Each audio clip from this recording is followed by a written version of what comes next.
My dear brothers and sisters, let me begin by saying that life is not always moved by great winds or towering waves. Sometimes it is shifted by the quiet, consistent habits we choose to plant within our days. I once discovered, not through grand speeches nor endless philosophies, but through 5 simple habits, that a week can change the soul. Yes, just 7 days, 7 sunrises and 7 sunsets were enough to show me the power of discipline married to faith and action laced with love. My beloved, there is a holy secret hidden in the hush of the morning, a treasure that the world too often rushes past. It is the art of silence, the discipline of stillness, the choice to allow one's spirit to rest before the sun climbs high, and the noise of living begins its daily assault. I learned this secret not in the thunder of applause, not in the echo of endless conversations, but in the gentle breath of quietude. When the clock's hand had barely touched the edge of dawn, when the city was still cloaked in its blanket of sleep, I sat with myself, with my God, and with the whispers of my soul. And in that silence I found clarity. Now let me tell you, silence is not empty. Oh no, it is full of voices too tender to be heard above the roar of life, full of answers to questions you've been carrying in your chest, full of healing for wounds you did not even know were bleeding. I discovered that when I silenced the world, I could finally hear heaven. The noise of life, with its constant demands, its never-ceasing chatter, its urgency to fill every moment, had been drowning out the most important voice of all, the voice within, the voice above, the voice of God. It was in silence that I began to hear him saying, "You are enough, you are mine, you are loved." And oh, what a revolution that was. Too often we confuse silence with absence. We believe that if no one is speaking, nothing is happening. But let me assure you, silence is presence in its highest form. It is where the Creator meets creation without interference. When you sit in silence, you are not doing nothing. You are allowing something greater to be done in you. Just as the soil cannot produce fruit if the seed is never buried in quiet darkness, the soul cannot grow if it has not allowed its silent space to be nourished. Silence is the soil in which transformation takes root. In those 7 days of practice, I began each morning with no phone in my hand, no television humming in the background, no music to distract me, not even the chatter of my own anxious thoughts. I sat still. I listened. At first it felt foreign, even uncomfortable. My mind raced, my body fidgeted, as if the very act of silence were an enemy. But with patience, the noise within me quieted. And as the noise quieted, wisdom rose. I began to see that silence was not the absence of sound, but the presence of peace. And beloved, when peace enters, clarity follows. In silence I saw my worries lose their sharp edges. Problems that had seemed monstrous the night before appeared smaller in the morning's calm. My thoughts, once tangled like a ball of thread, began to unravel in gentle order. And what amazed me most was this: in silence, the answers I had been chasing for years came walking toward me with soft steps. Silence had been the midwife of understanding, birthing truth I could not deliver in the chaos of noise. I must confess I had once feared silence, for silence held a mirror, and in its stillness I was forced to face myself. It revealed my hidden sorrows, my unspoken regrets, my restless heart. But oh, my dear friends, what I discovered is that facing oneself is not punishment, it is liberation. To sit in silence is to make peace with who you are, and to invite God to mend the places you've been avoiding. Silence became my confessional, my therapy, my renewal. Think about it. The most powerful moments in life often arrive in silence. A baby's first breath does not come with a marching band. It comes in a soft cry that pierces a mother's heart. Love, when it is true, needs no shouting. It sits gently between two souls who understand one another without words. Death, too, enters quietly, not with a trumpet, but with a sigh. If silence can cradle the beginnings and endings of life, why do we not honor it in our daily living? I remember sitting one morning, the dawn just beginning to paint the sky in strokes of rose and gold. The world was hushed. The birds had not yet declared their chorus, and in that sacred pause I felt as though heaven itself bent down and kissed the earth. In that silence I realized that I was being spoken to in a language deeper than words. A language of presence, a language of being, a language of love.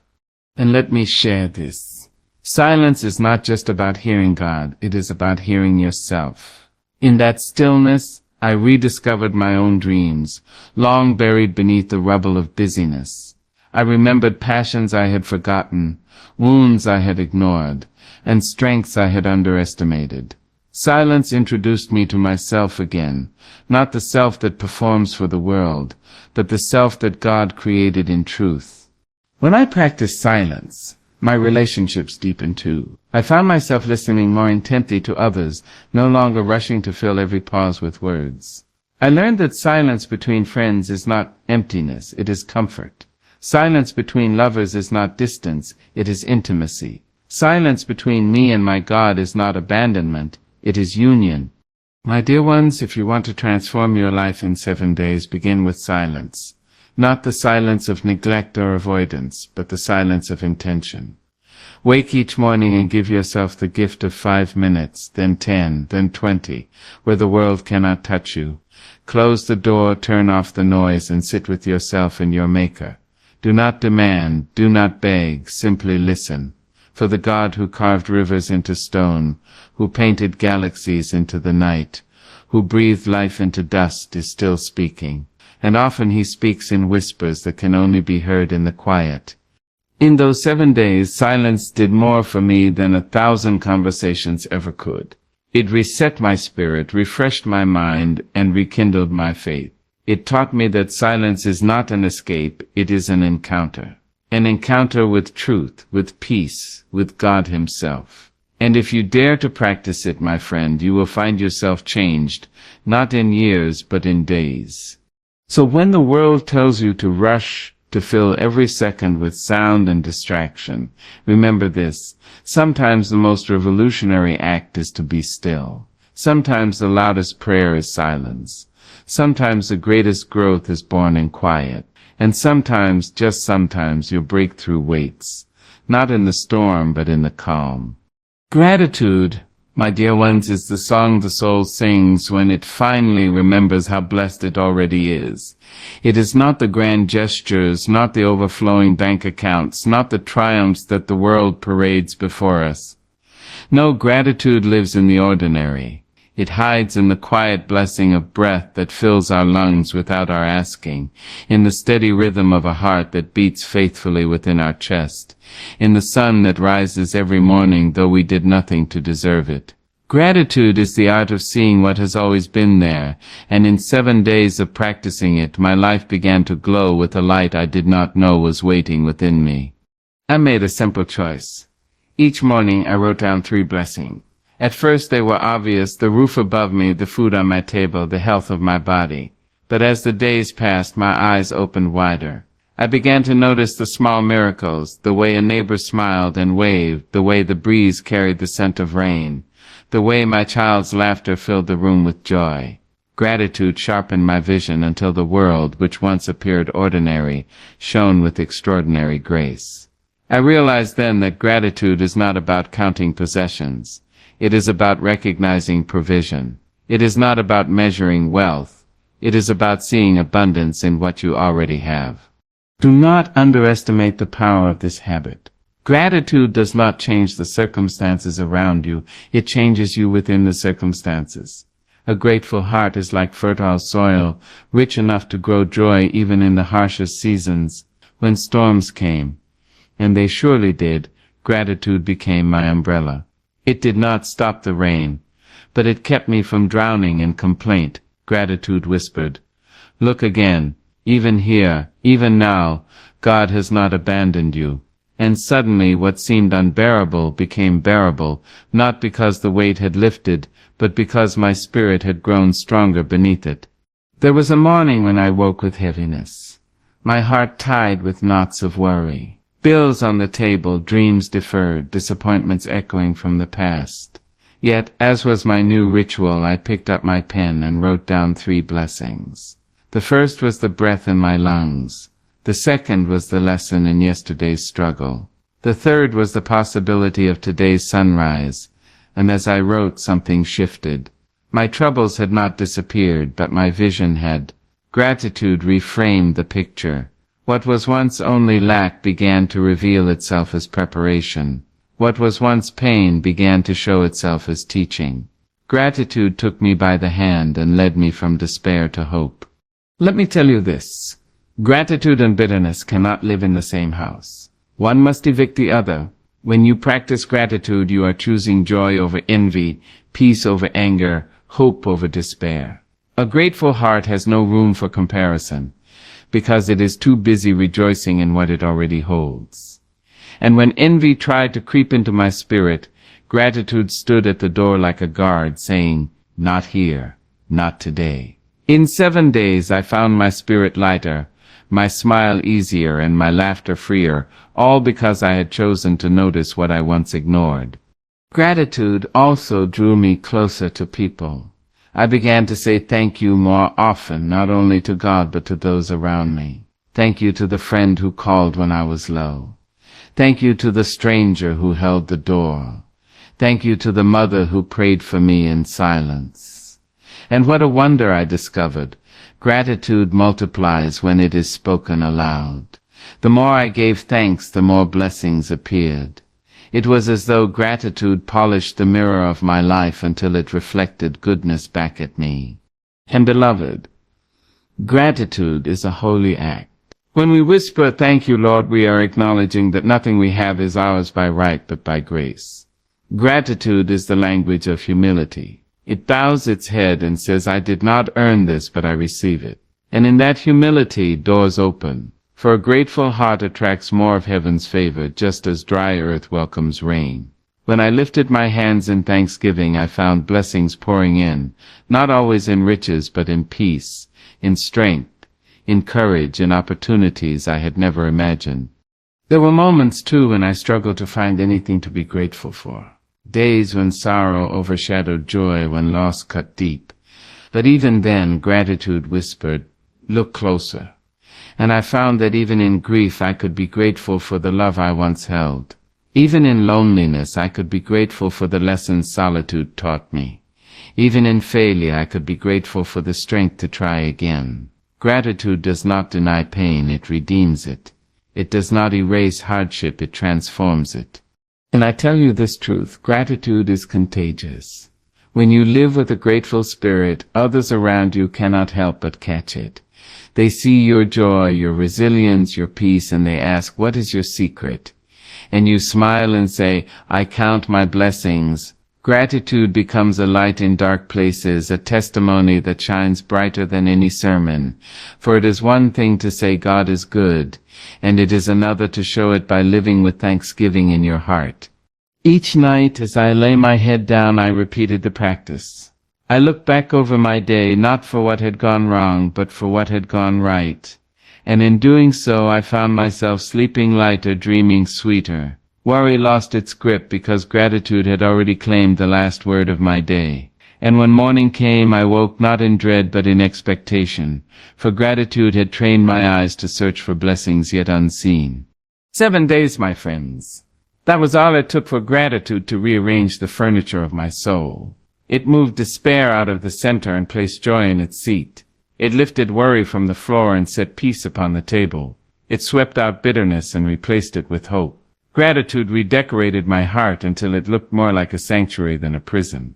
So I say to you, if you wish to change your life, begin by saying thank you. Say it when you rise, say it when you eat, say it when you walk, say it when you lie down to rest.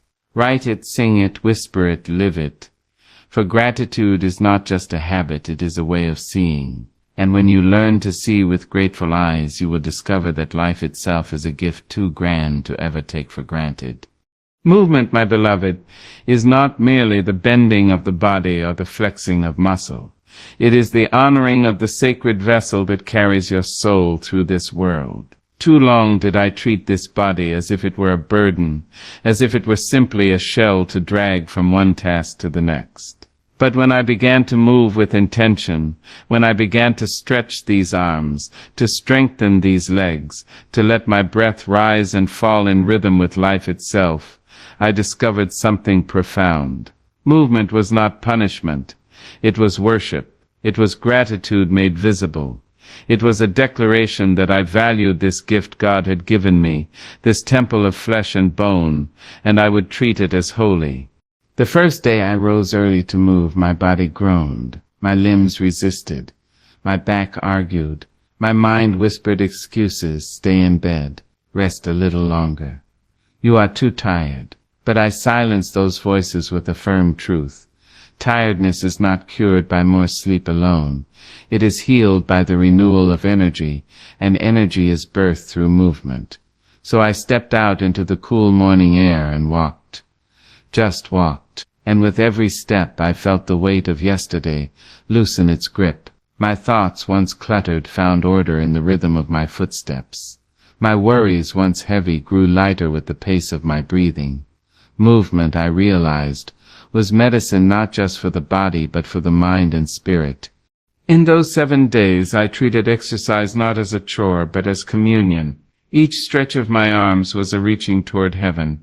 Each deep breath was an exchange between me and the Creator, the giving of my weariness, the receiving of His strength. Each beat of my heart reminded me that life was flowing, still flowing through my veins.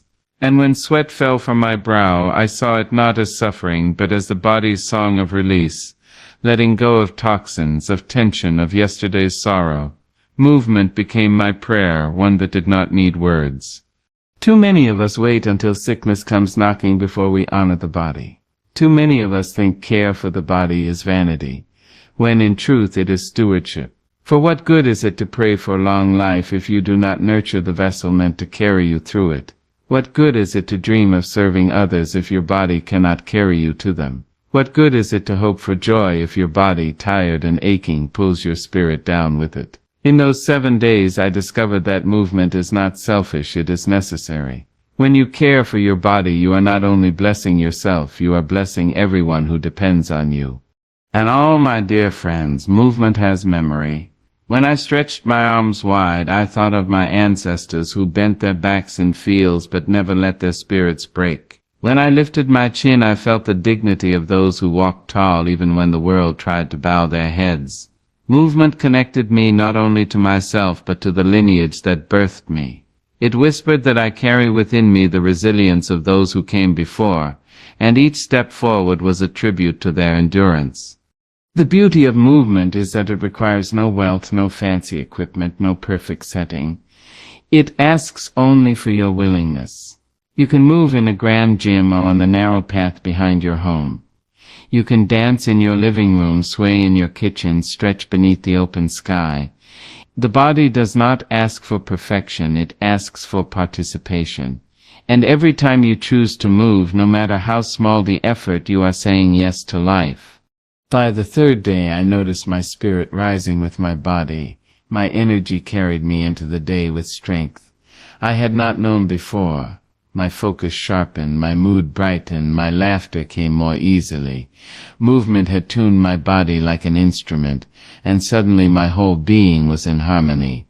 The aches I had carried as quiet companions began to ease, replaced by a surprising vitality. I began to see that fatigue is often not a signal of needing less movement, but more. The body longs to be alive, to be engaged, to be honored through use. And there is a joy, too, in moving with others. One evening I walked with a friend and our conversation flowed as freely as our footsteps. The rhythm of our pace gave rhythm to our words, and in that simple act I realized that movement builds community. It connects souls without effort, just as dancers find one another's rhythm on the floor. Movement is not only healing, it is bonding. But perhaps the most profound lesson came on the 7th day. I stood before the mirror, my body weary from a week of stretching and walking, yet glowing with life. I touched my chest where my heart beat strong, and I whispered, "Thank you." For too long I had spoken to my body only in complaint, too slow, too heavy, too tired. But now I spoke in gratitude. Thank you for carrying me. Thank you for healing me. Thank you for not giving up on me even when I neglected you.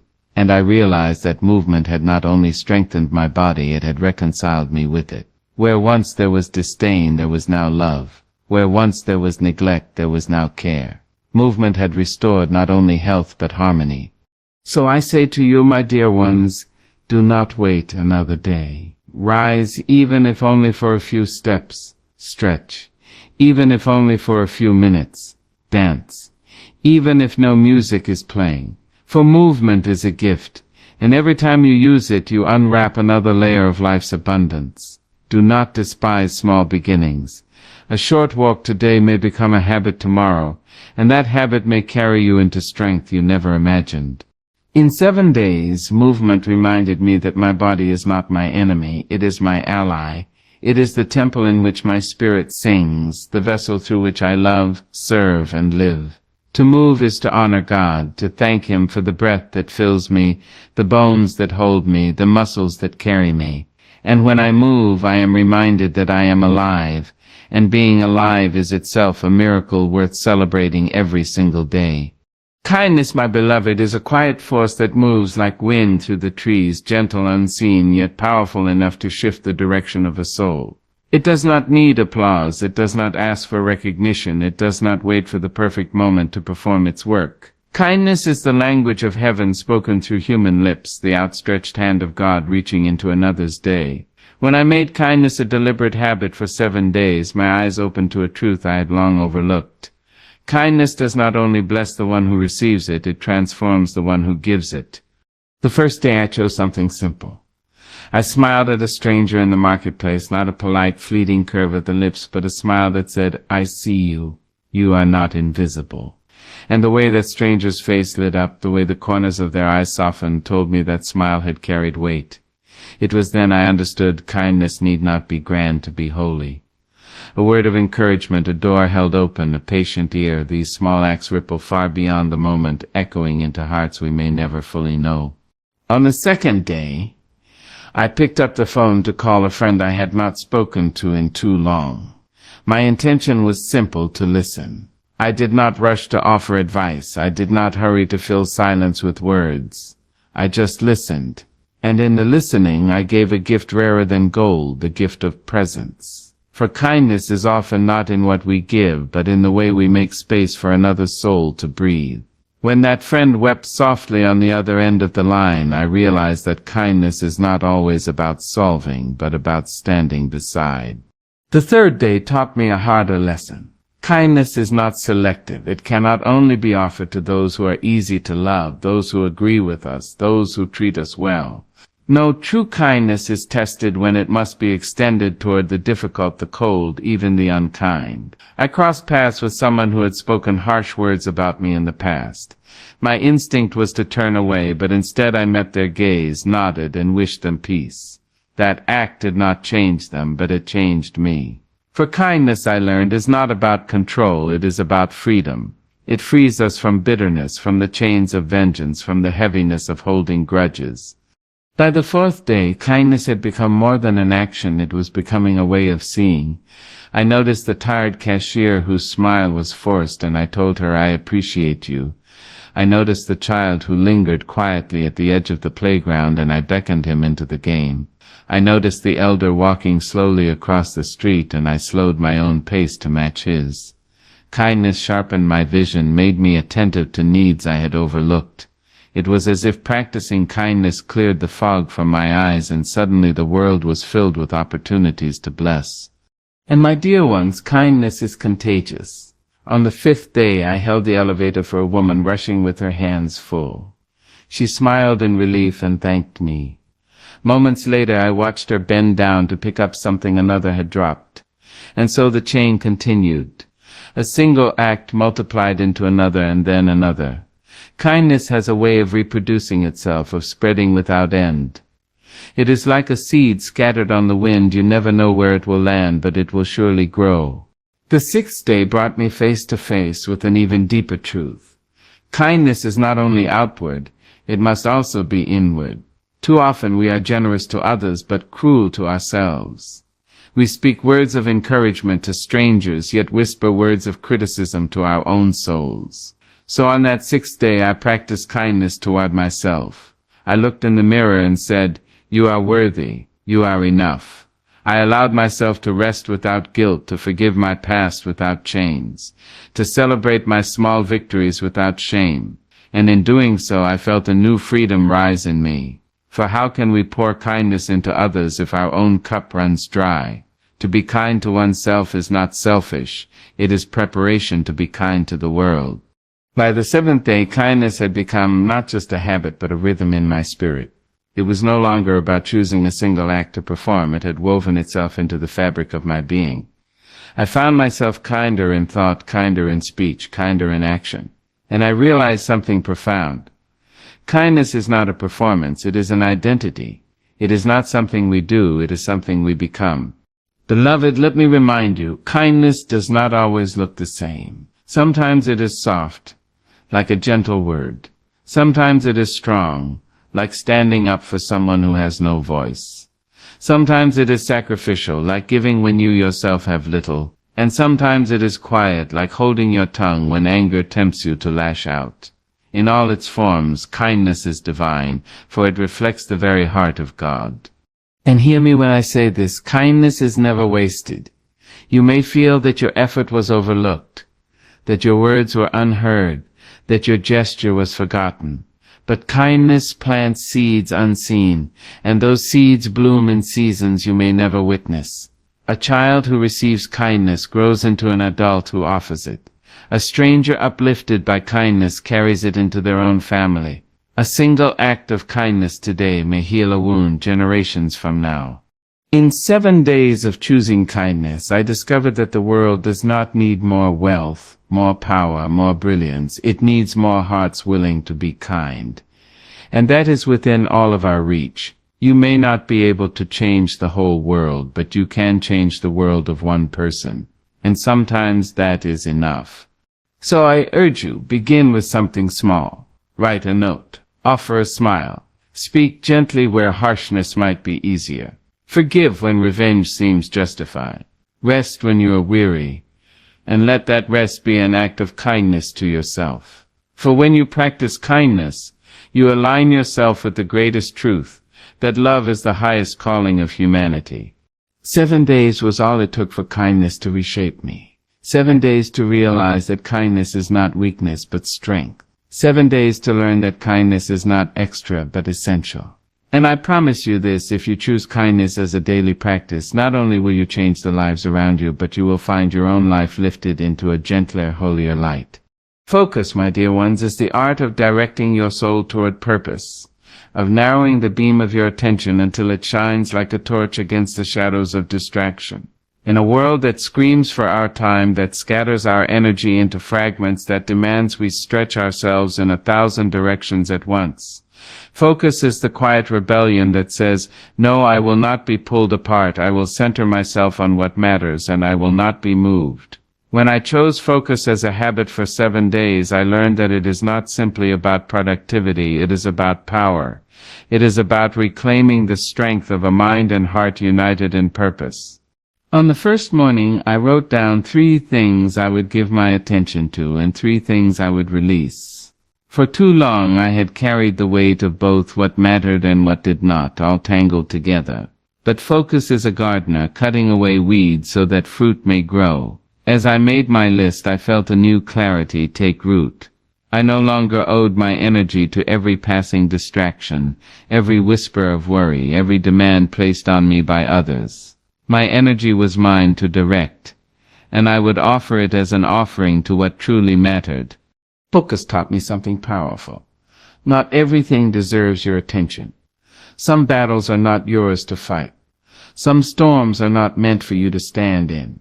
Some doors are closed not because you are weak, but because they were never yours to walk through. And when I stopped scattering myself in places where my presence was not needed, I found new strength for the path that was truly mine. Focus is not only about what you choose, it is also about what you refuse. The second day, I turned off the endless noise. I silenced the phone, closed the screen, and set aside the chatter of voices that were not feeding my spirit. In that quiet, I found I could hear my own thoughts again. And not just my thoughts. I could hear God's direction. Focus is the practice of tuning your inner ear to what is essential, of listening to the still, small voice instead of the loud, clamoring world. When I let go of distractions, I discovered wisdom that had been waiting patiently for me to finally pay attention. By the third day, focus revealed itself as discipline. Oh, how tempting it was to slip back into old patterns, to give in to the easy pull of scrolling, of complaining, of dwelling on what I could not change. But focus demanded my commitment. It whispered, "Stay steady, stay faithful, stay here," and the more I obeyed, the stronger my resolve became. Focus is like a muscle. The more you practice it, the more it grows. And soon, what once felt impossible became natural. My attention no longer scattered like dry leaves in the wind. It gathered like a river, strong and steady, flowing toward purpose. The fourth day brought me face to face with fear. For focus shines a light on the things we have avoided. When you stop distracting yourself, when you stop scattering your energy, you must confront the truth of what you have left undone. And I realized that some of my busyness had been a shield, a way to avoid the hard work, the deep dreams, the difficult conversations. But focus leaves no room for hiding. It says, if this matters, give it your heart. If it does not, release it. And in that clarity I found courage. Courage to write what I had been afraid to write. Courage to speak what I had been afraid to speak. Courage to do what I had been afraid to do. By the fifth day, I saw how focus simplifies life. Decisions once complicated became clear when weighed against my true purpose. Should I spend time here or there? Should I say yes or no? Should I carry this burden or set it down? Focus answered, does it serve your purpose? Does it align with your calling? Does it bring life to your spirit? If not, let it go. And with each release, my load grew lighter. I began to walk not with the heaviness of one pulled in 100 directions, but with the freedom of one walking a clear path. The sixth day revealed to me the joy of depth. In a world obsessed with doing many things quickly, focus invited me to do fewer things deeply. I gave myself wholly to one task, one conversation, one prayer, one moment. And in doing so, I tasted richness I had never known. Focus taught me that depth is more satisfying than breadth, that presence is more powerful than speed. When I stopped rushing to the next thing, I discovered beauty in the current thing. The ordinary became extraordinary because I was fully there to experience it. And on the seventh day, I looked back and saw how focus had transformed me. I was no longer scattered, anxious, restless. I was centered, steady, at peace. Focus had given me back my power, the power to direct my life, instead of being dragged through it. It had given me back my joy, the joy of seeing progress in the things that truly mattered. It had given me back my faith, the faith that if I kept my eyes on God, I could walk with confidence, no matter the storms that raged around me. Beloved, focus is not about narrowing your world until it is small. It is about sharpening your vision until it is clear. It is about learning to say, this is where I will place my heart, my time, my energy, and I will not be distracted. It is about building a life that reflects your deepest values instead of reacting to every shallow demand. And let me tell you this, when you focus, the universe responds. Opportunities align. Doors open. Strength flows. Because you are no longer scattered, you are whole. If you want to change your life in 7 days, practice focus. Choose each morning what matters most. Guard your attention as you would guard a precious jewel. Release distractions without regret. And watch as your life shifts from chaos to clarity, from noise to direction, from weakness to strength. For focus is the compass of the soul, pointing you always toward your true north. And when you hold fast to that compass, you will not be lost. You will walk steadily, purposefully, and with grace. You will find that focus does not shrink your world. It expands it because it clears away the fog and reveals the path you are always meant to walk. And once you see that path, nothing, no distraction, no fear, no doubt can keep you from it.